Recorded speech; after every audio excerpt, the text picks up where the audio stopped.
Good afternoon, good evening, depending on your time zones, maybe even good morning. My name is Katie Redmond. I am truly humbled to be the moderator for this session. What happens after is a critical discussion. I think we often talk about all the great benefits that you have and the memories that you make and the friends that you make when you study abroad during the experience. But one of the biggest benefits to y'all is what happens after. How do you build your career? How you change your careers? Just a bit of my background. I'm talking to you from Albuquerque, New Mexico, my hometown. I'm a global health professional currently working on health equity in the COVID-19 response in Alaska, for the state of Alaska. And I am a alumna of an ISEP study abroad semester abroad to the University of Botswana in 2013, and a Fulbright research alumna. And I was working on a public health project looking at community perceptions of TB in Namibia from 2019 September and to 2020 in March when I was evacuated to the pandemic. Fingers crossed, I am a semi-finalist to head back to Namibia and finish the research. But enough about me, because everybody else on this panel is much more exciting than I am. One last thing I just want to say before we jump into our introductions. As a disclaimer, all of us on this panel have done our semesters abroad in different time periods, different years. There's been different benefits that have come up, and I just want to list a couple of them, but it is not going to be exhaustive. There's so many different benefits and experiences that you can get from doing a semester abroad. So an example is having access to the alumni network that can help you with jobs, that can help you with mentoring by participating in these programs. There's also a thing called non-competitive eligibility for Gilman scholars and Fulbright recipients, meaning that you will be at the top of the list for federal jobs from a year after completing your successful Fulbright or Gilman semester abroad, which is huge, especially with these economic things. So any federal job, that was a fairly recent development that wasn't there when I was in Botswana. And then there's also additional grants that you have access to, and just studying abroad enables you to get more access and your foot in the door with a truly a great community of global citizens. So anyways, that's all from my end. I would love to hear our panelists start to introduce themselves briefly. They do have their bios on the website, so we're just going to go ahead and quickly do a quick summary of their experiences. Thank you.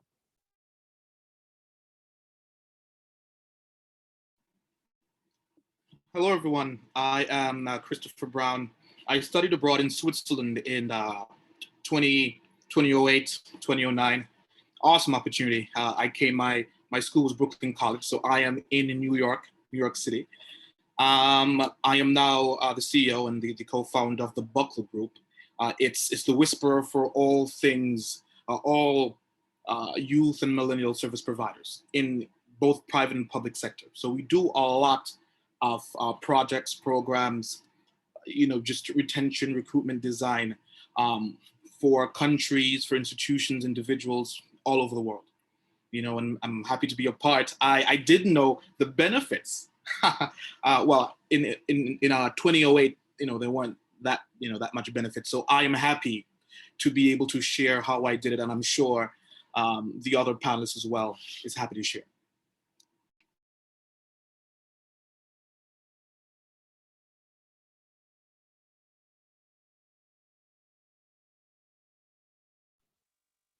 Hi. Hello, everyone. My name is Jacqueline Sanchez, and I studied abroad in France in 2007.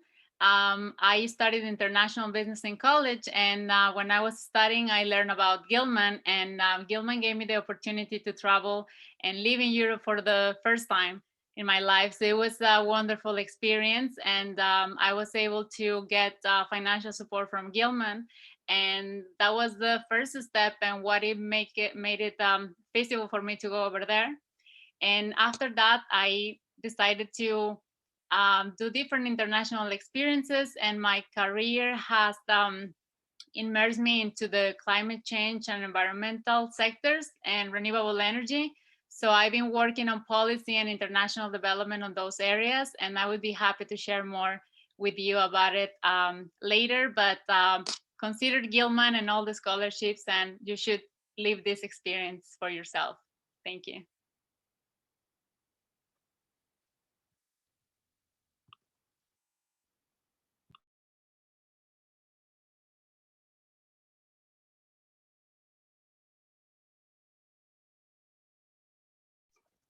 Malaika, would you please go? Sure. Yes, I'm so sorry. I was holding space for my sister Keisha. I thought it was her turn. I apologize. Hi, friends. My name is Malaika Marable Serrano. Pronouns are she, her, hers. And I'm the head of diversity, equity, inclusion at World Strides, which is one of the largest student travel organizations in the US. I live in Atlanta, Georgia, as I threw a shout out in the chat. I had the joy of spending a semester abroad in Australia in 1997, and then followed up with a January term program to Brazil, followed by a year of teaching English in Caracas, Venezuela. I also had the joy of receiving a Fulbright to go to Germany. And in a past job life, I served as a happy recruiter for the Critical Language Scholarship Program, as well as when I was a study abroad advisor at UT Knoxville. I was a very active Gilman Scholar Advisor. So very happy to be here and have this conversation with all of you in this awesome panel.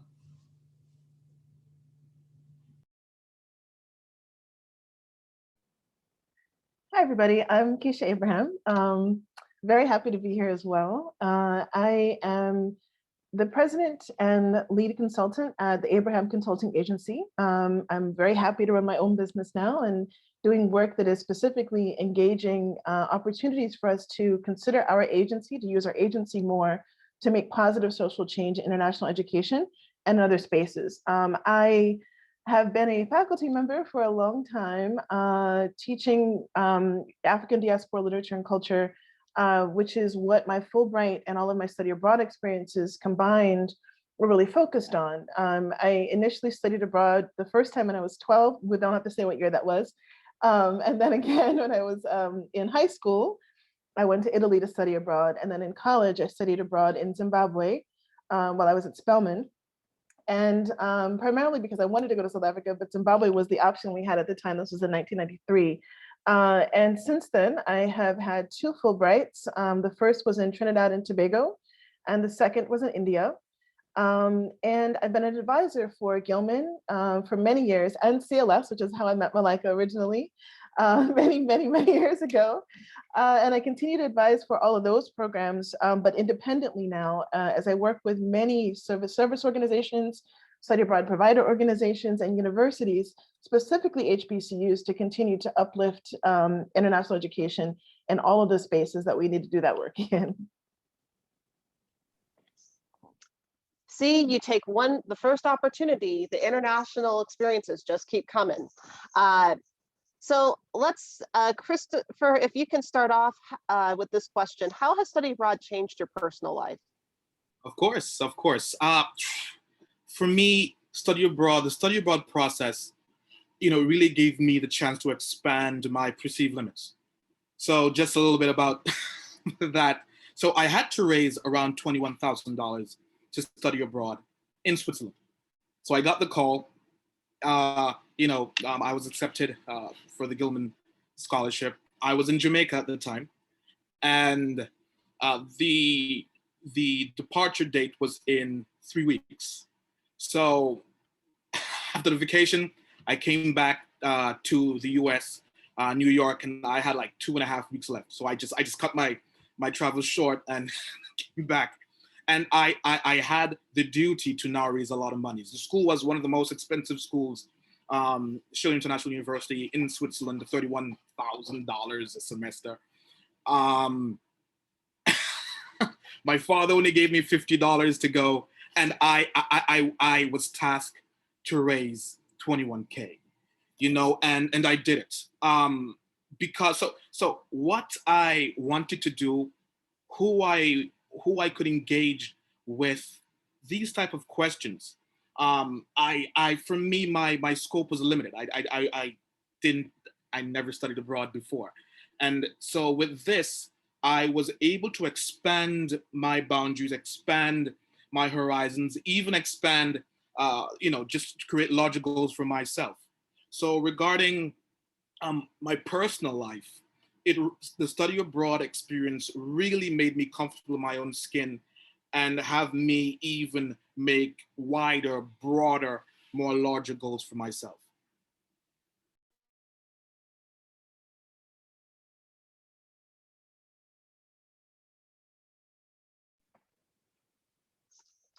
And now Christopher is a financial guru.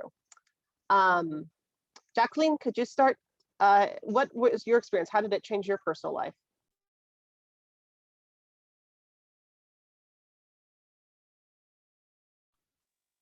Thank you, Katie. I would like to share that I grew up in a small town in Mexico. My family is from Mexico.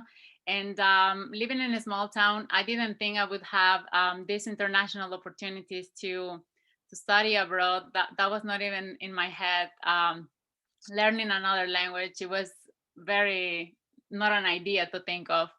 But when I started college and I learned about Gilman and different opportunities that I could have in the international arena, I decided that I wanted to learn another language. I studied French as a third language, and French gave me a lot of challenges, and it was a great thing. So being able to learn other languages and understanding other cultures, it was a great thing. And as Katie was mentioning, after you learn about one culture, you just want to keep on going and on going. So when I had the lifetime opportunity to go to France, I was able to meet people from all over the world, and I just wanted to become I ended up being a world citizen, as many of us here.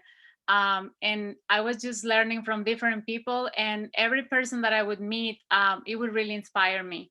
I always thought that I was, doing this and that, but every time I met someone else, I learned different things and different stories.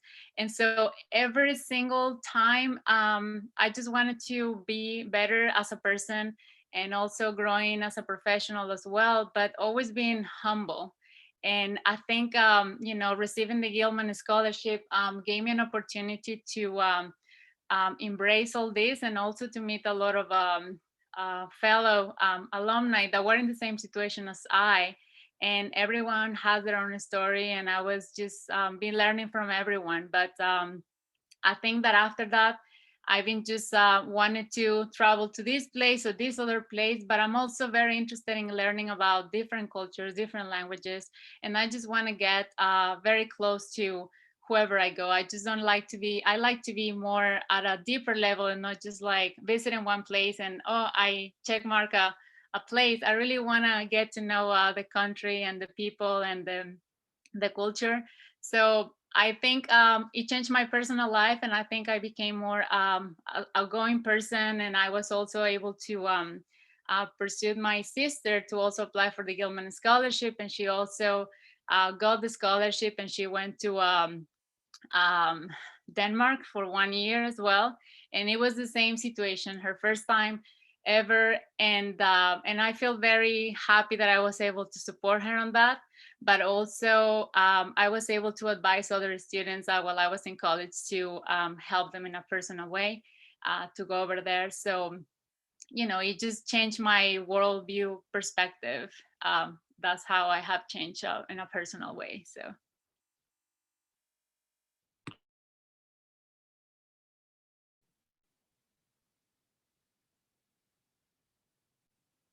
I'll jump in next. Yeah. I have, I think, a lot in common with you, Jacqueline, in the sense of really having study abroad enhance every part of my life. There's like no part that it didn't touch, hasn't touched. I would say that personal and professional life, of course. Because I'd studied abroad initially when I was 12, I was really curious at that age about how other people were living in the world. I wanted to meet all the other students I could possibly meet, hear their stories and understand them better. And I remember leaving Sweden and Denmark, coming back to the US and really just digging even deeper into all things global. I started a Student United Nations chapter at my high school because I just wanted to understand, I wanted more opportunities to talk about the world with more people. and there weren't enough people at my school. I knew that when I went to college, study abroad was something that I had to do, especially because when I studied in Italy, I was the only person of color on the program that I was on. And there was no one in that experience that really could relate to that. And I don't even think it was something that I was able to talk about clearly with the people that I was around, to fully articulate. And I think that stayed with me a lot, so that that's still a lot of the work that I draw on now as I advise and work with students and program providers and other people to really think about what is this experience of studying abroad? What are some of the considerations that we need to think about? I would say on the most personal level, not only have I learned the joy of distance relationships, but also relationships with people who also privilege international experience. I think everyone in my world, pretty much everyone in the community that I'm in, has some kind of a global connection, and I think we continue to seek each other out because there's something about the confines of the local space being a little too small, and you want to kind of continue to expand your thinking with other people. And I'd say lastly, it's definitely enhanced my comfort level in talking to people that I don't know. I've turned into that auntie who is convincing everyone that they meet that they have to study abroad, like literally everyone. If I ran into you at the T-Mobile store, you're probably studying abroad. If I ran into you at the grocery store and you checked out my groceries, you applied probably for a Gilman scholarship. If you were the person at the airport, literally at the person at the airport, all the Delta Counter people, I've talked to them about what I do and have gotten those people to contribute to scholarship funds over the years, because it's just too important to let go of. And so I'm really happy and really grateful for the ways that it's enhanced my personal and personal life. Keisha, sis, you got me laughing over here because I can testify. I have seen Keisha in action when I first met you as a dean all those years ago at Florida Memorial. Yes, all of that is 1000% true. So how has study abroad changed my life? Well, personally, my name. So my first name and my last name. So Malaika means angel in Swahili. And my father actually studied abroad in 1970. He went to the University of Nairobi in Kenya. He heard the song Malaika nakupenda Malaika, and said, if I ever have a daughter, I'm going to name her Malaika. And so that's how I got my first name. So you could say I've been bit by the travel bug even before I was in utero. So there you go. And then following up with Serrano, which is Spanish. So I mentioned before, I taught English in Caracas in Venezuela. And having studied abroad previously really boosted my confidence. I'm like, yeah, after going to Australia, after going to Brazil, absolutely, I can go teach English in Venezuela, something I had never done and didn't speak any Spanish. But hey, I can do it, right? So that's what I did. And while I was there, I met a very nice young man named Rafael Serrano. And so you just kind of put two and two together. We had a very wonderful relationship for 15 years. We've since gone our separate ways, but we're still close. And we have two amazing children, Joaquin and Maya. So study abroad has absolutely changed my life forever in wonderful and beautiful ways. Wonderful. There's stories that weren't coming out during the practice session, so I love this. Wonderful. So I want to see if we can start with Jacqueline on this next question. How has your studying abroad, did it change your career goals? And how is it impacted how does it impact your current work? We're kind of going to put two in one question, if that's okay. Yes. Thank you, Katie. So I would like to mention that before I went to study abroad, I just want to say that I went to college in New Mexico State University in case there are any Aggies around there. So I went to, before I went there, I was working as in a project related to wind power in the border of Mexico and the United States. So I started learning about wind power and I didn't have any idea what it was. So I remember my former boss, he brought a book and he was like, you have to learn the formula of the wind power. And I was like, okay, great. So I was like, okay, cool.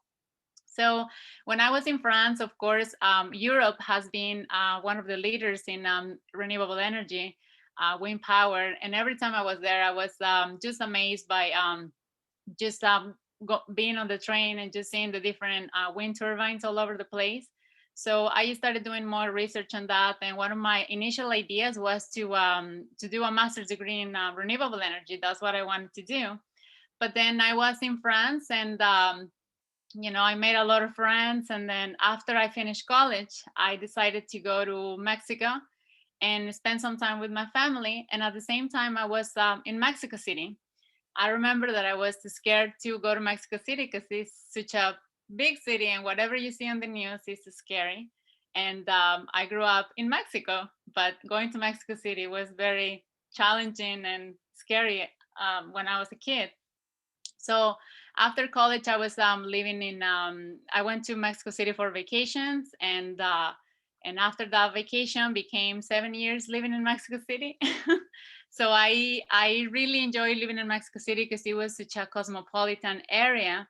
And basically, when I was there, I learned, I started studying my master's degree. And I met a lot of friends, and of course, I share my experience about renewable energy and international perspective. And one of my friends, she showed me this position that was open that was related to renewable energy and international business development. And I was like, this position has my name on it. So I was super inspired. And it ended up that was with the British Embassy in Mexico City. And I have never been to the UK, but I had a lot of friends I made from the UK when I was in France. So I had a different perspective. So I went to the interview. When I was in the interview, I was talking about all my different stories and like everything I lived when I was in France and when I was in college. And I think I was able to pass all my energy and just to show how eager and willing I was to, thrive and continue going the extra mile at work. And I got the position. I was working on renewable energy, supporting British companies to do business in Mexico in that area. And it was wonderful. And after that, I moved to California, where I am right now. No, before that, I worked for the British government in Quito, in Ecuador as well. So I was working in environmental issues as well, related to the Galapagos Islands and different topics. So of course, renewable energy and environment went all together, and bringing the Gilman into everything is that I got more international perspective, right? First of all. So, and after that, after Ecuador, I went back to Mexico City. Now I am in California, and I've been working on renewable energy and climate change, and I work with Latin America. So of course, I need to speak to a lot of governments in Latin America. So it's good, so I can continue speaking Spanish and English at the same time. And it's just wonderful to learn how different countries are working to making a world more sustainable. So I just feel very inspired that doing all this international arena work and contributing and making an impact in the world has inspired me a lot. But I think that the first step, it was always studying abroad because of Gilman. So thank you, Katie.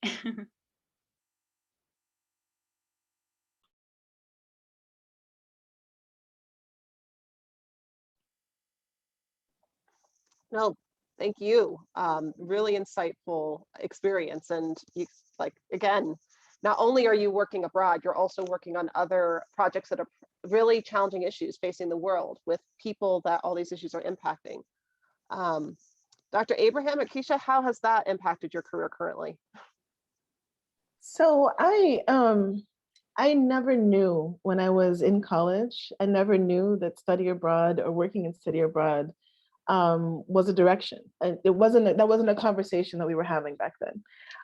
When I went to study abroad, initially in Zimbabwe, although I was a Spelman student, I don't think I was quite prepared for the level of rigor that I experienced at the University of Zimbabwe and how important education was to all of my classmates there. I was the only woman in all of the classes that I took at the University of Zimbabwe.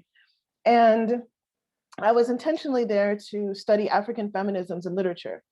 And so working with students that were kind of at a graduate school level had me think about, and everyone around me, all the professors that I was working with were like, have you thought about graduate school?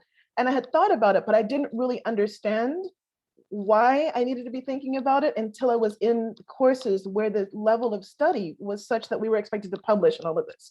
And so I came back to Spelman and I'm like, I guess, graduate school is next. And I hadn't, unlike a lot of people, I think I went to college with an expectation that I was going to do political science because I was going to be international lawyer. That process was disrupted a bit by the president of our university helping to choose my classes. In my freshman year, she chose my classes and she chose the professors that I would work with. And she helped me realize that inside I was actually an English major and I just didn't know it. So those two things combined, and I came back to Spelman from studying abroad initially, and it was thinking about graduate school, the folks around me were like, think about graduate opportunities that allow you to dig deeper into what you're interested in. So I didn't really, at that point, I wasn't really thinking career. All I knew was that I needed to learn more about what I was learning in order to feel more fulfilled in the world and in order to have more to share with people. So when I did go to graduate school, obviously, when I was in my graduate program is when I applied for the Fulbright. And the reason for that, it was maybe an unconventional kind of approach, but I really didn't know what I was doing after graduate school. I wasn't like, I'm gonna run off and be a professor. I'm gonna go off and do this, that, and the other. I just really wanted to study more about Black women's literature and post-colonial literature. I just wanted to dig more into that and more into feminism and things in the world. And so the Fulbright provided me the opportunity to do that. I realized that although I had been studying Caribbean literature, I studied African literature, I'd been already to Africa, but I had not spent significant time in the Caribbean. And so my Fulbright specifically gave me the additional year and a half, because I was able to extend it while I was there, to really dig deeper into Caribbean literatures and culture. I went to, as I said, Jamaica, Trinidad, Tobago, Grenada also during that time. And it helped grow me as a scholar. And so when I did decide to come back to begin entering the profession, begin entering academia, it was with the lens of really studying this more and sharing this information with more students. I had also had no idea that I was going to end up working at a HBCU that didn't have a study abroad program. And of course, because study abroad had been so important to my life, I was just like, what do you mean there's no study abroad program? We gotta get one. So let me do it. And so I asked the provost, even though I was already a professor in the department chair, let me do that too. I need to be able to create study abroad for the institution. And so fortunately, they allowed me to do that. I set up study abroad at that institution and began working in partnership with other institutions all over the country, specifically HBCUs and other institutions that are dedicated to serving students of color. And long story short, after 25 years or so of this work, I literally live and breathe study abroad every day, literally. And I couldn't be more grateful for it.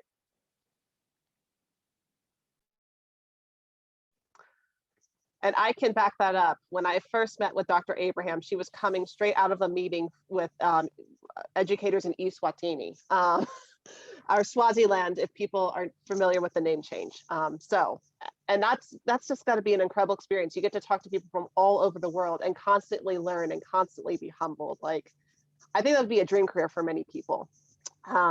But yes, Malaika, if you can close us up on this question, how it's changed your career and how it's impacting your time abroad impacts what you do currently. Sure, absolutely. So nodding my head and smiling because so many of the pieces that I've heard both from Jacqueline as well as from Keisha resonate deeply with me as well. So when I studied abroad in Australia, I was a junior and I wasn't quite sure what I wanted to do after I graduated, but I had an epiphany when I was there, and that was, wow, I love this. Can I do this as a job? And so just kind of stumbled into the space. And when I was in graduate school, looked for opportunities to really develop both as a practitioner and as a budding scholar as well. And really just set me on my path, to working in the study abroad space. But central to this work always has been my identities. And so I self-identify being a woman of color, BIPOC, African-American, Black, and that has greatly influenced to present day how I've approached this work. And so I smiled when, Keisha was mentioning, she looked to the left, looked to the right, didn't see anyone, who looked like her. Similar experience in Australia. There was one sister who coincidentally was from Spelman. So Spelman women are everywhere. I wanted to increase access, widen access to these opportunities for historically underrepresented students. Fast forward 20 years to present day, I now serve as the head of diversity, equity, and inclusion for my organization.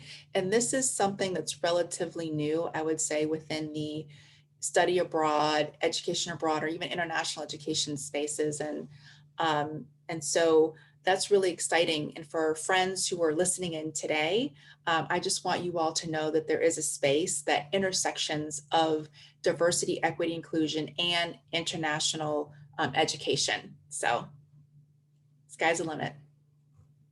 And I'm just going to quickly jump in before I have Christopher talk about, it's not just also representing the United States and giving opportunities to the US abroad. Like it or not, the United States is the king and queen, like they rule the international education experience. We have more people study abroad from our country than most other countries in the world. And when we send people with all sorts of diverse identities, that sends a message to people in the countries that we are experiencing, and they will send their diverse identities and start to think about humanity as this more complex intersectional experience. But I've spoken enough. Christopher, what are your thoughts on this question?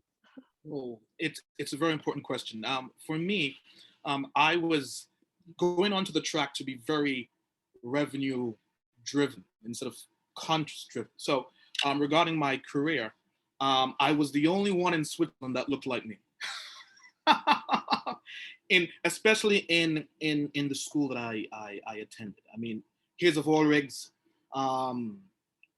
queens, princes, in a few years, they're going to be ruling their particular nation. Owning 5 Maseratis, custom painted $2.5 million, they were in a life. And I was just, I was a guy that came on a scholarship, a Gilman scholarship, and didn't have that money, had to raise everything. And I realized that, hey, first of all, their expectation about a profession was very high. So they didn't consider themselves educated until they attained their PhD. Very interesting. And they, at the get-go, at age 13, they already knew how to speak 6 different languages. Monday, French, English, Tuesday, English, Wednesday. So, and that's how they rotate learning learning different languages. And I was like, what? I only knew English, a little bit of Portuguese, French, from college, but their game was up there, and their mindset was, they were going to get a profession, international, in the international arena, in the UN or in global business with those skills. So for me, that I had to step my game up. I was representing not only myself, not only the US, but a particular race, ethnicity. So the way I had to conduct myself, because it was very polarizing. Either you were ultra wealthy, to be quite candid, or a refugee. That's how they see. I'm serious. That's how they see us, especially male African American. So for me, I really had to be comfortable in my own skin, stepped my game up. I changed my whole philosophy about business to be more or less like a conscious driven business, given access, given opportunity as much as I can. I can't even picture past my 20-year-old Hyundai Brutus, let alone somebody that owns five Maseratis. I mean, that had to be culture shock for real for a lot of people in different contexts. No, absolutely. And I'm just going to give a little bit of unsolicited advice based on what Christopher said. If you're considering studying abroad or want to work abroad, learn a language. If I could go back to college and learn at least another language besides English and not try in my late 20s to catch up, I would. Just please just do that. It's good for your brain. It's good for the world. Katie's off of her soapbox because this is not my panel. Last question before we get to Q of A that I really do want to start. And feel free, panel, to jump in. I know I had a structure, but this is all a grand experiment. I care more about y'all sharing your perspectives. What is your recommendation for people preparing to study abroad? Christopher, if you want to go ahead and start, and then we'll just have everyone go in from there, and then go to Q&A. That's an amazing question. For me, it's listening and learning.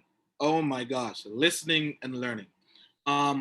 Obviously, you need to go into the process of studying abroad with a goal in mind. Hey, I have a particular major, or I am undecided, so I am here to know more, just to fill in the gap that I have about my particular career track. So you're focused to learn more within that particular field, paradigm. However, have an open mind, because what you think you know may shock you. What you think you know may shock you. And what you think other countries deem that is true about you and the country that you represent can be absolutely false as well. So you have to listen and learn. That is the best advice that I can give. Have an open mind, but also be focused in the purpose of you studying abroad.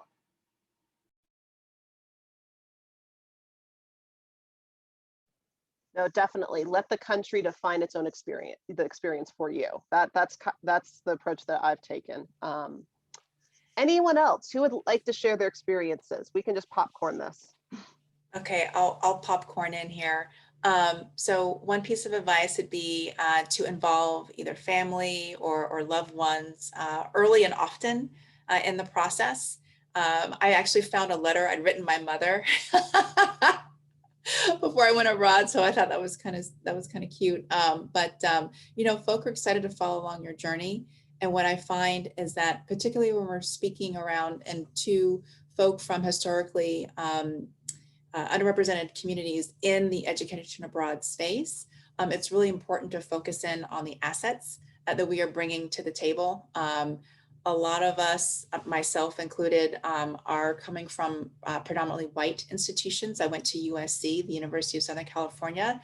But even if you are attending, say, an HBCU or an HSI, the skills and the assets that you have that brought you to that space are absolutely going to carry you into an education abroad opportunity. And then the last thing that I'll say is, don't be afraid to ask questions early and often. And you got this. You got this. I'm going to jump in and echo Malaika in that definitely, it is possible. You got this, and it's manageable, and it is way easier than it might seem sometimes on the outset. I would also say that I think it's important to read, to watch films, and to ask questions again, to prepare oneself for the culture that you're going into and have at least some familiarity with some of the pieces that you can ask questions about more. I think also one of the things I used to tell students all the time when they would come to my office back in the day, and they wanted to go anywhere. They wanted to study abroad and just anywhere. They would often start with places that we have a relationship to because of our colonial past. And as an international JEDI educator, which of course JEDI, Justice, Equity, Diversity, and Inclusion educator, I think it's incredibly important that we disrupt those narratives every opportunity we have. And so if you're just open to going anywhere and you want to study abroad anywhere, and perhaps like you started studying French already in college, maybe consider Cameroon. Maybe consider, going to Lisbon. Sorry, not going to Lisbon. Maybe consider going to Brazil if you speak Portuguese. You're studying to study Portuguese. Maybe consider, going to Côte d'Ivoire again if it's French. Go to Senegal.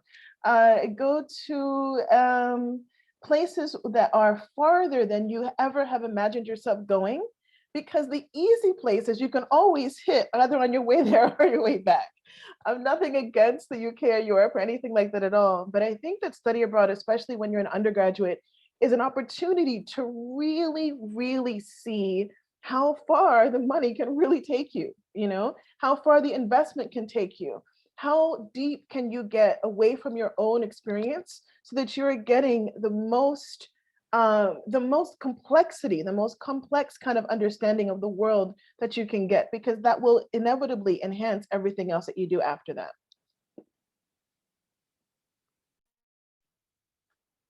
Perfect. So I would like to jump in, Katie, and I would like to add a few things. So first of all, you have to believe that you can do it, right? As I said, when I was young, I just didn't think I was gonna do anything like this. I was not even thinking about just going and exploring the world. But once you are there, the things become easier for you because you are aware. And as Christopher was saying, you have to listen and learn. And as Dr. Abraham as well, it's like you have to read and understand. So all these things have to come together, because the more informed that you are is when you realize that those opportunities are out there and that you are paying attention to that. As I said, for me, it was my first experience, and due to, as I said, living in a small town and growing up there and just learning that it was not going to be financially possible for me. And when I was able to, get the scholarship for Gilman, it was a great success for me. But one of the things that I would recommend is that as I did in college and that it worked for me very well, I was trying to get involved in different organizations. I was part of the Rotaract Club. I was part of the business fraternity, and I was a business ambassador as well. So I was trying to get involved in different activities so I could network more. I could meet other people. And that way I was listening, I was learning, and I was just gathering all kinds of information. I was just trying to be a sponge to get everything. And it just inspired me, meeting people every day from different backgrounds. And I was like, wow, this is great. And that would just inspire me to read something else and to learn something else. And one thing would take me to another and another.